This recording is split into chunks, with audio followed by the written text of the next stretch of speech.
Salut à toutes et à tous et bienvenue dans ce nouveau numéro de Qui l'eût cru. Aujourd'hui, on s'intéresse au café. Le célèbre écrivain Honoré de Balzac était un véritable accro au café. On dit qu'il pouvait en boire jusqu'à 50 tasses par jour à des concentrations extrêmement élevées. Il faut dire que l'auteur de la Comédie humaine travaillait comme un forçat et pouvait rester jusqu'à 18 heures par jour sur ses manuscrits. Une étude a montré que la consommation de café a une influence sur la mobilité des spermatozoïdes. Plus un homme en consomme, plus ces spermatozoïdes se déplacent facilement. Le café est la deuxième marchandise la plus échangée dans le monde, juste derrière le pétrole. Le compositeur Beethoven avait une drôle d'obsession concernant le café qu'il buvait. 60 grains, ni plus ni moins, devaient être utilisés pour préparer sa boisson. Pour s'assurer que ce nombre était respecté, il n'hésitait pas à les compter lui-même à la main.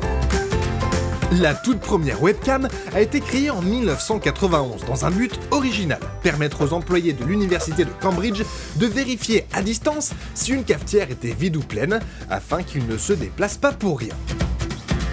Le mot cappuccino vient de la ressemblance entre ce café surmonté d'un nuage de lait et la tenue des moines capucins italiens.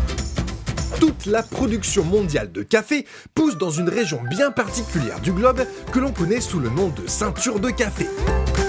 De nombreux records insolites existent autour du café. Ainsi, l'Italien Silvio Saba détient le record du plus grand nombre de grains de café attrapés avec des baguettes chinoises, 46 en 1 minute. La plus grande cafetière du monde mesure 2,30 m de haut pour 72 cm de large, tandis que l'Allemand Robert Dahl détient la plus grande collection de cafetières du monde, avec 27 390 références en sa possession. Le café le plus cher du monde est loin d'être appétissant. Il est en effet produit à partir de baies de café préalablement digérées par des éléphants et récupérées dans leurs excréments. Ce passage par le système digestif des pachydermes adoucit l'amertume du grain. Ce café très prisé coûte aux alentours de 1 000 € le kilo. Voilà, c'est la fin de cet épisode de Qui l'eût cru. On se retrouve très vite pour un prochain numéro. Et d'ici là, restez curieux.